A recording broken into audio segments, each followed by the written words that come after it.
morning when I wake and the sun is coming through.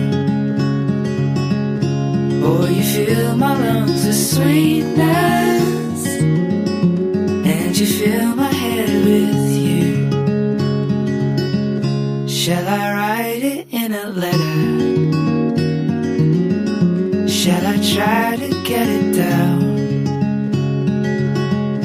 Boy, you fill my head with pieces of a song I can't get out. Can I be close to you? Ooh, ooh. Can I be close to you? Ooh, ooh. Can I take you to a moment where the fields are painted gold and the trees are filled with memories of the feelings never told? When the evening pulls the sun down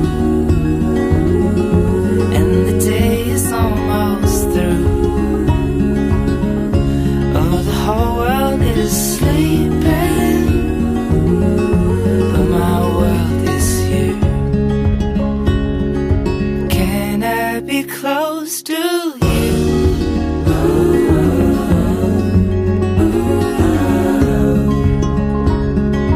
Can I be close to you?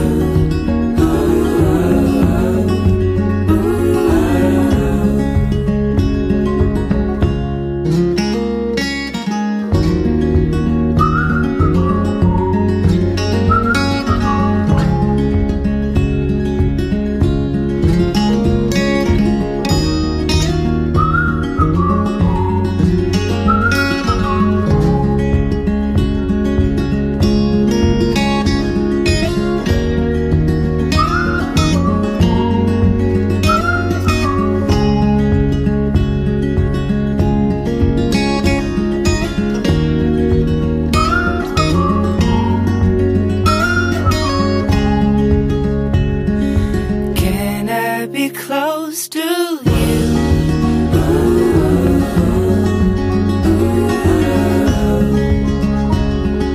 Can I be close to you?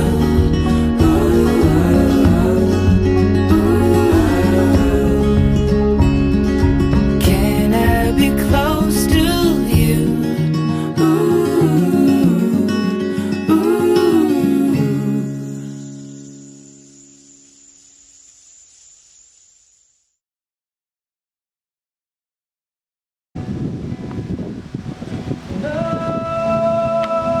Just be closer, all love all over.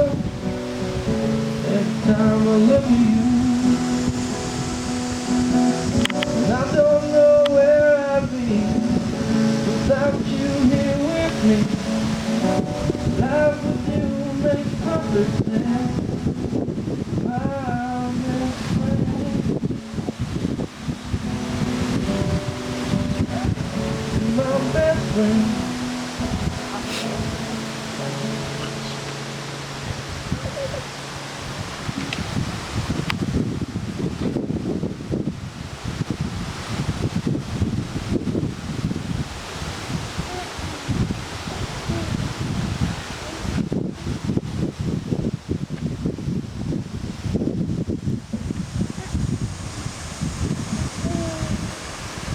On behalf of Aaron and Hannah and the whole Meyer and Thompson family, I just want to thank everyone for being here today and welcome you. For anyone who knows Hannah and Aaron or has invited them to anything, it's probably a good thing that we were not on Hannah and Aaron's time, as we call it. Otherwise, who knows when this thing would have actually started. I myself was not 100% sure when I actually had to be here. But here I am. No. For all kids' sake, it's your day. We're going to forgive you for having your own time zone. And just thank you guys for coming together. Enough about these guys for a second. We want to talk to everybody in the crowd. And I know typically in a marriage, you would hear something starting off like, we're gathered here today with Hannah and Aaron to witness holy matrimony, da-da-da-da-da. But today, we're not going to have that. I'm going to ask you to partake in this marriage. Right? I have witnessed many things, as well as you have, on the news, crazy people at Walmart, things large and small. And I know the things that I have witnessed have maybe only given me, and I've taken away a memory or so. But the things that I have partaken in, I had an accountability to be a part of the end result. And that today is what you are all here invited for. You can see there are only so many seats you can fit in a customized wedding like this. So you should all feel honored. And I just want you to take this away and know that you're a very special part of what is just the beginning of a great day for these two. I should actually read my notes. Okay. So, Aaron, Hannah, if she hasn't told you already today, you're going to get married. Bride, if that was right. But why go through all of this, right? Why go through all the work and all the invitations and bring everyone together? And what I want to share with you about love and what God has wanted to bring to the table on marriage comes from Genesis 2:18. I'm sorry. This is the first time we see God's design for marriage. And I won't read all the passages, but you'll get the point. So after God had created basically everything, he came together and started off in chapter 2. He said, "The Lord God said, it is not good for man to be alone." Now this is the first time that God had said anything was not good. His creation, everything perfect, but he looked at man and said, this is something that is not good. A man should not be alone. "I will make a companion for him.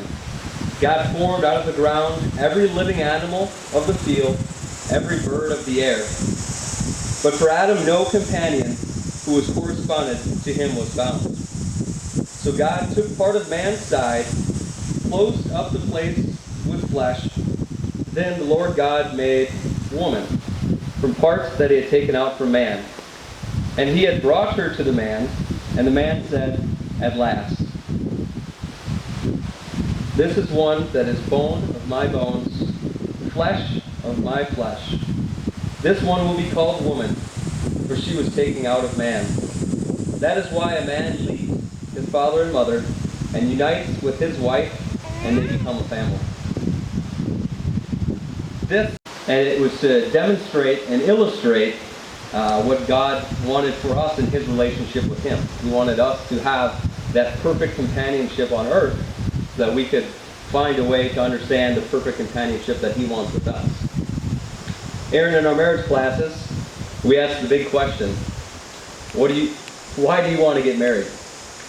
And much like now, you had a big smile on your face, your eyes are wide open, and among many other things, you basically said that nothing else made sense. Right? For your next step, nothing else made sense but to be here on this day with this woman. Now, this was great to hear. You know, God has chosen a bride for you, but not only to feel the way that you feel right now with Hannah here as your next step, but also so that you can understand the reflection of how God feels about you. You know, God has a funny way of taking very simple things and showing us his perfect will. Something as simple as a walnut, if you open it up, and Aaron, you might remember this from the other day. If you look at the top of a walnut, what does it look like? It looks like a brain. And surprisingly not, what are walnuts good for? Your brain, right? So there's an interesting point in this chapter and verse about Adam and Eve, from where Eve was taken from, right? She was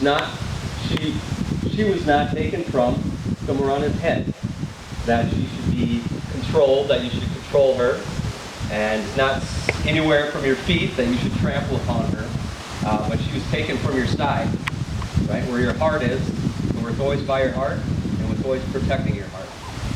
And that's what God is showing us in a simple way, much like the walnut, of our importance and understanding of what this time is to be. Hannah, the same question came to you during this session. Why do you want to get married?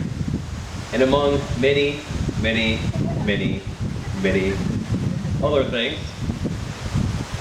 you responded that though you guys are so different, that Aaron really makes you a better person, and that you find yourself growing as a woman, not only in the marriage to be, but as you are a woman in God. And what a perfect way to feel, to let you know and be assured by God that this is a perfect man for you. Through the high-speed mentoring of Joe McGee, as I'm sure both of you remember during our marriage classes, he reminded us that marriage isn't just this day, if you remember talking about that. He also reminded us, and Hannah looked shocked, that you don't have the perfect spouse on this day. What Joe was getting at was that this isn't just the day where you become married and you're married, and that you marry your perfect spouse, and it's all done after that. Marriage, through time, you create and refine a perfect marriage. And that was one of the most critical parts that we learned about during these sessions, was that we have many flaws, right? We have many strengths and weaknesses, and we have to bring our A game to the marriage, but realize that we both fail, and that we have to bring each other up. For some of the gifts that you get today from these fine people, you're going to see a label on the top of them that's going to say "Some assembly required." And Aaron, being a guy like the rest of us, are going to throw those off to the side, grab all the little bags with the hardware and Chauncey little Chinese tools, and we're going to dig right in. Step for step, we're going to think from the bottom up what we think this thing is. And after the 3 S's, I don't know if anybody knows the 3 S's. No? Sweating, swearing, and swigs of barley pop. Aaron is going to crawl over to the instruction manual, bring it back, and piece by piece, step by step, put together what was intended for in this perfect gift.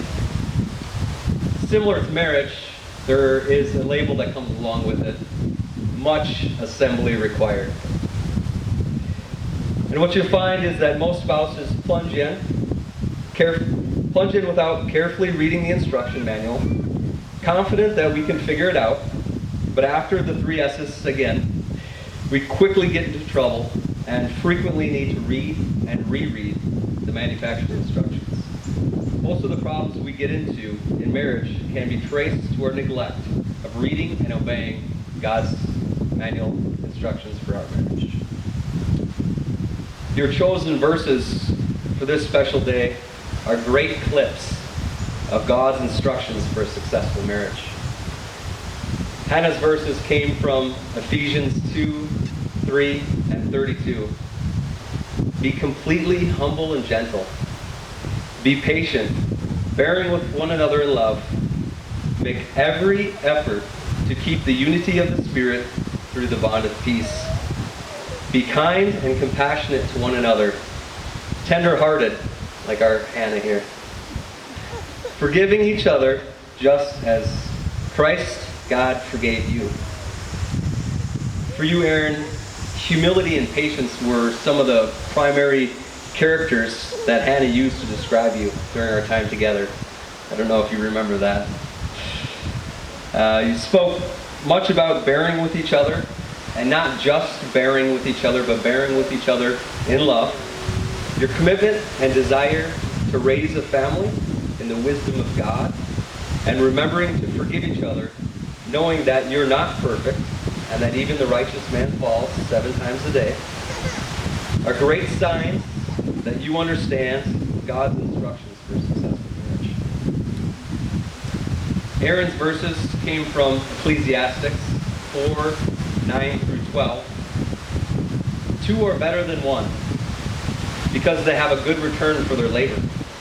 If either of them falls down, one can help the other up. But pity anyone who falls and has no one to help them up. Also, if you lie down together, they will keep warm. But how can one keep warm alone? Though one may be overpowered, 2 can defend themselves. A cord of 3 strands is not quickly broken. Hannah threw some comical, open discussions on each other's strengths and weaknesses, which I do not have permission today to release. We identified that we could use our strengths to lift up our spouse in their weaknesses, and how empowering that can be to both of you in the marriage. There was also that underlining theme in all of this that I know your heart was truly passionate about, and that is that this third strand in your cord for your marriage. The third strand is God, for anyone who didn't catch that. It's biblical. You know, when we started marriage classes, I had absolutely no idea what to expect from you two. It's easy to think of you two as the young, crazy, wild, no responsibility couple that might just quit their jobs, go live at the Meyer cabin, and season over season take advantage of the fruits of all of God's creation. But I was pleasantly surprised. Session after session, you guys were serious about building a strong foundation for your marriage. And you really came quickly to all the teachings that we spoke about, the importance of how God intends and contends for your marriage. And that it's one of the greatest gifts that we have on earth. Now that being said, similar to the responsibility of the guest today, today isn't just a day to witness, but a day to partake. So as you look at all the great nieces and nephews and children that this family has created, make sure to partake. Be fruitful and multiply. So, we forgot to address why I'm here, other than the fact that these two asked me to. I remember when Hannah and Aaron asked, and for some reason, I had absolutely no reserve. It didn't cross my mind or our heart that this would be a challenge or something difficult. I was just honored right away. Later on, I was talking to Ashley about how she was nervous about preparing some words for later on. And I realized and told Ashley that everything was going to be absolutely fine. And what an honor it was, for both of us to be able to partake in words on your day. Your words are simply going to be judged by all the people here today, and mine by God. No pressure. So, on that note, Aaron and Hannah, I wanted to share a verse with you and just give you something to remember this day by. A verse that you can hold on to, and just a symbol that you can bring to your house.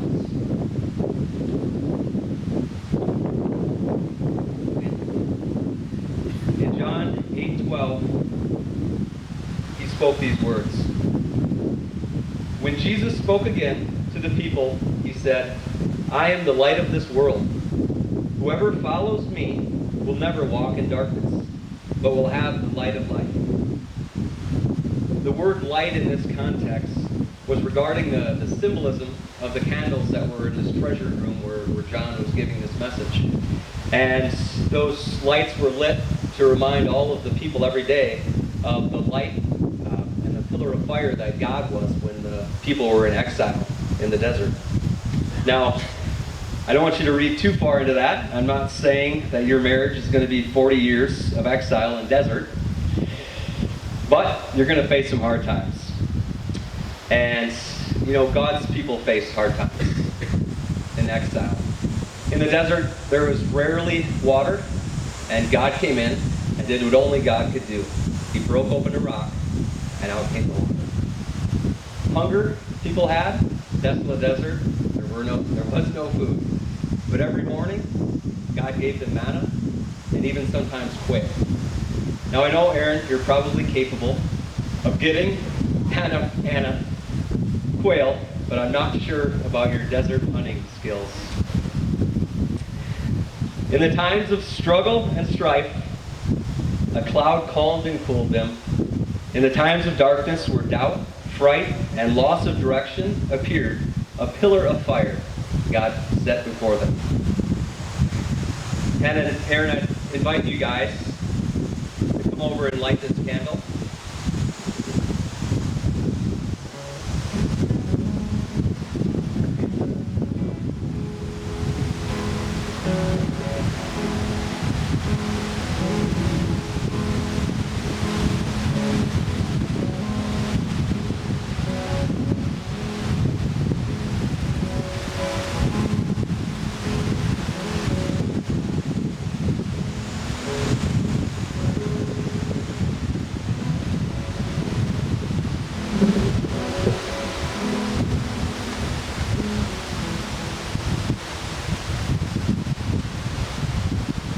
Let this candle serve as a visual symbol in your home, as a reminder of God's guidance and protection in your family.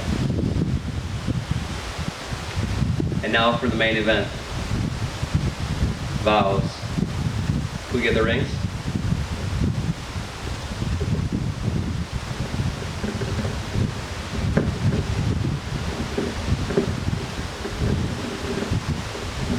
This right here.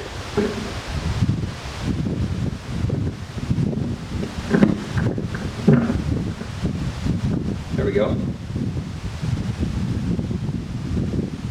I would have done this from the beginning, but my wife said I had to stay in one spot. I get excited and pace, and it makes people nervous, apparently. I don't think it's true. Place the ring upon each other's finger. Yep. And hold them there. Aaron, her left hand, your right. You want to get this one right. Yep. Hold each other's hands. Aaron, do you take Hannah to be your wife?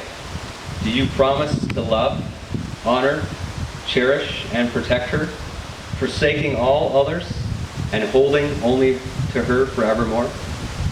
I do. Hannah, do you take Aaron to be your husband? Do you promise to love, honor, cherish, and protect him, forsaking all others and holding only to him forevermore? I do.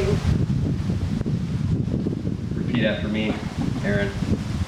I, Aaron Michael Meyer, take thee, Hannah, to be my wife.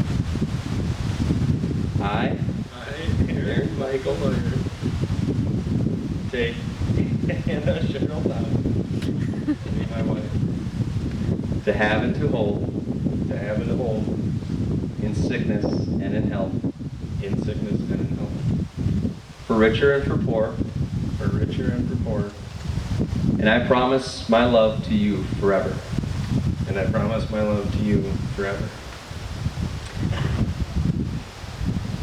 Anna told me to keep her smaller so I won't give her the same big quiz you had at the beginning. I, Hannah Cheryl Thompson, I, Hannah Cheryl Thompson, take thee, Aaron, to be my husband, take Aaron to be my husband, to have and to hold, in sickness and in health, for richer or for poorer, and I promise my love to you forever.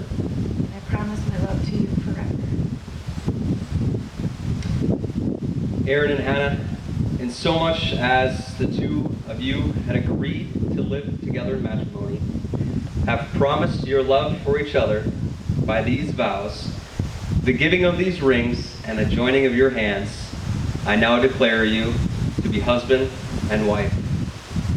May the Lord bless you and keep you.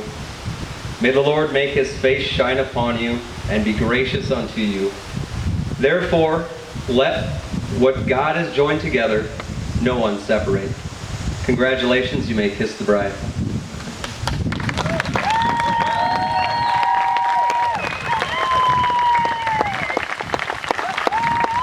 I present to you Mr. and Mrs. Aaron and Hannah Meyer.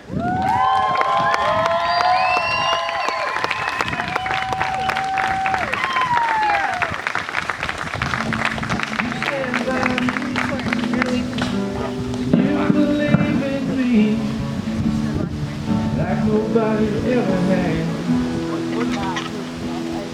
Go ahead, Meyer, go ahead.